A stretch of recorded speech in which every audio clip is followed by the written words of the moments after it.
جی محترم ماہ رمضان شریف کا اج 8واں روزہ ہے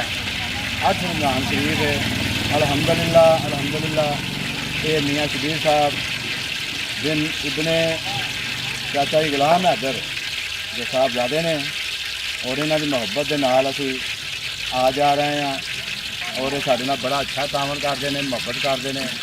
اور پھر الحمدللہ پھر اسی ٹائم نال بھی اپڑ جانے ہیں جی تو ہوں اسی پیاز پان لگے ہیں ایک دیکھی دیگ افتتاح ہو گیا اس کا بنا پکانے جی تو پیاز ڈالیا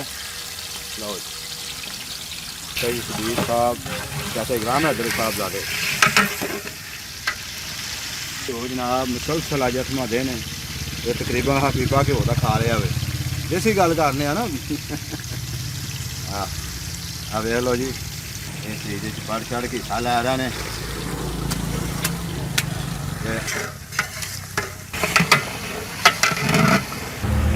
چلتا پیا دن دگنی رات چگنی تا قیامت تائیں یہ درسگاہ جی ہے ساری مولانا صاحب کی یہ رونقیں دعا گوا تو کل اگلا جا رمضان شریف ہونا پھر اتنے آ کے ادھر انشاءاللہ اسی حصہ پائیے بالکل جی انشاءاللہ اللہ فضل کرے اللہ زندگی دے تے اگلے رمضان بھی اسی طرح جامعہ مجدیہ لسانیہ رضویہ تعال علوم پیر کو روڈ گکھڑ متصل جامعہ مسجد فیضل لسانی اسی طرح افطار کا پروگرام ہوندا رہے درس قرآن ہوندا رہے اللہ تعالیٰ صحت تندرستی تے زندگی دے ڈونراں بھی جڑے لوگ تعاون کرتے ہیں انہوں نے صحت تندرستی دے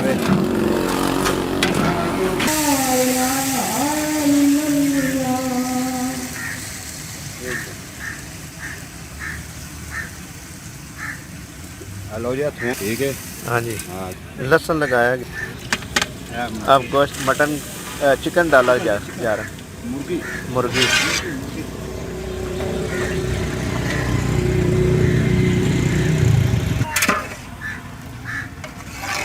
کوئی کارڈ ہوئی ہوئے نا تو بوٹی تیلا ہو جی بھر کرتا ہے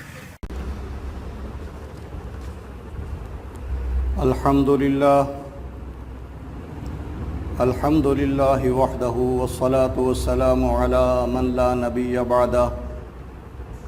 وعلى آلہ واصحابہ الذین اوفوا عہدہ اما بعد فاعوذ باللہ من الشیطان الرجیم بسم اللہ الرحمن الرحیم یا ایہا الذین آمنوا ان تطیعوا الذین کفروا یردوکم علی اعقابکم فتنقلبوا خاسرین بل اللہ مولاکم وہو خیر الناصرین اللہم صل علی سیدنا و مولانا محمد النبی الامی الحبیب العالی القدر العظیم الجاہ وعلی آلہ وصحبہ وبارک وسلم